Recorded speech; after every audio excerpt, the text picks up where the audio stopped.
Have you or any family member suffered from bad resumeitis? Well, you're in the right place. Hi everyone, welcome back to my channel. It's certainly Mo. I have a different background because I'm at work on the people them time making this video for you because it was requested, right? I just want to give a big shout out to my returning subscribers and to my new subscribers. Welcome to the family. We love you know, and we're glad to have over here to be a part of all that is happening. Okay? All right. If you are a new viewer, please remember to click that subscribe button and turn your post notification bell on so you can be notified every time I upload. Apparently, I have been uploading a lot on Mondays, so I guess you can count on me for Monday uploads, I guess. But today's video, as you may have seen by the title, I am here to give you some tips on how to improve your resume. You know, your resume is your branding document. So today we're gonna talk about how we can fix it up, put on little lashes and eyebrow on it. Well, not for the males. Give it a haircut, right? Make it look attractive and so. So the verbiage that I will be using in today's video, I talk a lot with my hands, I'm very expressive. Yeah, so the verbiage that I will be using in this video will be very simple, easy to understand. So feel free to share, like, and comment if you have any other tips, and share it with some persons who you know will benefit from the information. How am I feeling? Wet, in the rainy season, in the rainy season. All right, so let's get into the video. Okay, so let me give my usual disclaimer that I am in no way an employer, an HR manager, nor am I an HR practitioner, nor do I even work in HR in any capacity at all, right? These tips are just my own based off of my experiences and in consultation with someone that I know who works in HR for some time and, you know, would have some advice on what to do and what not to do, right? So don't hold me liable for anything. Don't send a resume to me and think that I can get you a job. I cannot. I wish I could, but I cannot. She can't chat to you, that's what I said. No, just give her the tips, them and shut it out. Because she not get over there. Alright, so just stay tuned for the tips right now. If you see me look down or glance at a paper, it's my notes that I have written down just to ensure that you guys can get every bit of information that I want to share. Okay? Okay. So I'm gonna try my best not to look daddy in giving this information to you. So my first tip has to do with the format. I'm very expressive, as I said. I'm going to use my hands. Don't feel like I'm about to hit you. I won't. But my first tip has to do with the format of your resume. Okay, so we all know the format where you have your contact details, you have your objective, you have your professional background, skills, education, etc. We know that. But what I'm speaking to you today about is about your email address under your contact details. Ensure that you have a professional email address, please. monique.reed@gmail.com. If you have a common name like me and that email address is already taken, add an underscore, add two numbers like monique.reed12@gmail.com. Add something to make it unique to yourself. But good girl Monique ever so fresh at gmail.com, put it on any side, is not it. Employers are gonna see that and them are gonna just excuse you. Them no want you because them can't take you serious. What kind of email address that you putting on your resume? Get it together, man. First name, last name, good. You get me? Second thing under the format, under tip number 1, is to ensure that the phone number that you are giving out, it is current and it is in service, so that when the employers call you, they can get you. Hello, yes, this is me. right? Worst case scenario, and you do not have a cell phone for yourself, ensure that the number that you are giving out, the person is responsible and can speak professionally, because we don't want the employers to call you and the person to say, hello, who this, what you say? No, ensure that you give a number of a responsible person so that they can get to you. Third thing on that tip number one is the play. I hate seeing this references upon available upon request. Obviously, the employers know that if them request references, you are going to provide them. If you are not listing your references, just take it off and stop take up space. Just stop take up space and take it off. Okay, so my second tip has to do with the font. So ensure that you use a professional font. For me, you can't go wrong with Times New Roman size 12, right?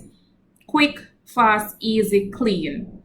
Okay, because readability is important, and the dancing fonts never cut it. Nobody no want to see that. You are a professional applying for a professional job. Use professional fonts and professional sizes. My third tip is to ensure that you keep your resumes at least 2 pages. 2 pages max. Cut the fluff. Is not an essay. Employers, why I keep saying employees? Employers don't have time to be skipping through the pages of your resume. 2 pages max. It is good. Nobody no want an essay, writing an essay for winning an Oscar. 2 pages. So my fourth tip is to ensure that you align or craft your resume according to the job that you are applying for. Ensure that the skills that you highlight on your resume are skills that are related and are relevant to the job that you are applying for, right? So don't bother include anything that isn't important. For example, you include good communication skills when the damn job don't even require you to talk, right? Excuse my language, but that's just an example. So you want to ensure that you read the job description and you read the job description well so that you can identify the relevant skills for the job so that you can put it on your resume. And you also need to ensure that you have those skill sets, because you're not going to put a lie on it and know that you really don't have the skill sets. Ensure that you have those skill sets and you can apply them to the job that you are applying for. Okay, so for example, you are in sales and you are applying for a customer service job. You have already had that tangible experience in having good customer relation skills or good negotiating skills, stuff like that. So that's what I mean by aligning and crafting your resume, your skills on your resume to the job that you are applying for. Okay, I hope I still have you with me and you're not lost and you're taking notes. Okay, so tip number 5 has to do with your professional experience and how you will list it on your resume. Okay, big up chin for my nails. I'm not get over here now. But yeah, tip number 5 is ensure that you list your professional experience in reverse chronological order. What do I mean by that? If you say, for example, you had 3 jobs, 2015, 2018, and 2020, you're gonna list the most current job first. So 2020, you're going to state the name of your position, the title, name of the company, your tenure there, and your job description, right? And then you do the same thing for 2018, the same thing for 2015, but all of that will fall after 2020. Okay? You understand that? Yeah. And I'm so happy that I touched on job description, because it brings me to another point where when you are listing your responsibilities on your job description, right? On your resume, ensure that it is not too lengthy and essay-like and too long. Don't do it, right? Ensure, say for example, you were an administrative assistant and you were responsible for copying, filing, managing wastage of paper. What you can say is improved and maintained administrative systems by 80%, which increased which increased or improved efficiency in the office space or whatever. But you get what I'm saying. Highlight some achievements that you did at the company so that when employers see this, they must say that girl have initiative. That girl have resume different. That girl have sense. Or this man. I'm not sexist. Let me just put that out there. Right? So you want to ensure that you look at your job responsibilities and ensure that it comes across not essay like. You choose the best parts of your roles and responsibilities and put them first. Okay, so say for example, you, as I said before, you're an administrative assistant and you are applying for an office manager role.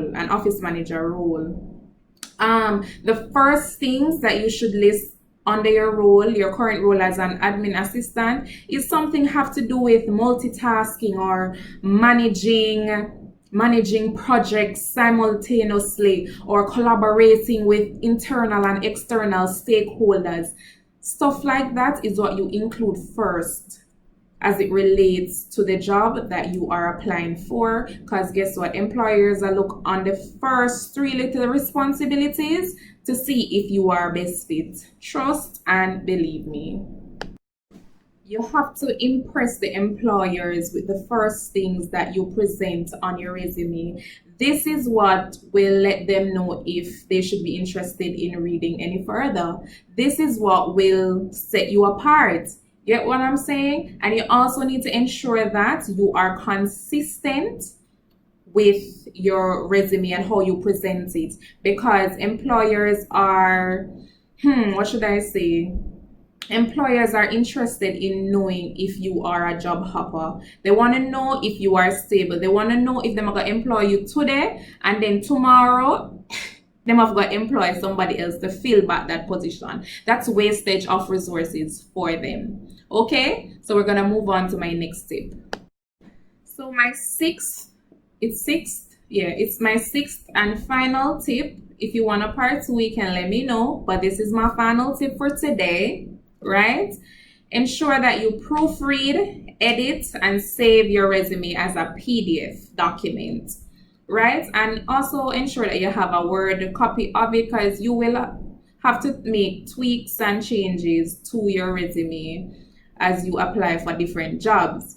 But as with any other written piece of document, you need to proofread and edit for grammatical errors, for spelling errors. If you don't really trust yourself, have somebody that you trust, or even if you trust yourself, to have second eyes looking at it, it can bring out something that you wouldn't have seen while proofreading and editing a document.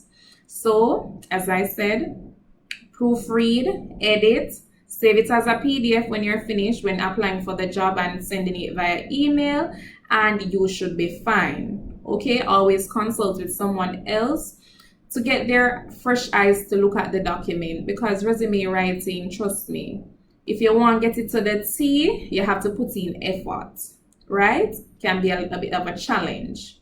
Okay, so get some advice and let them know.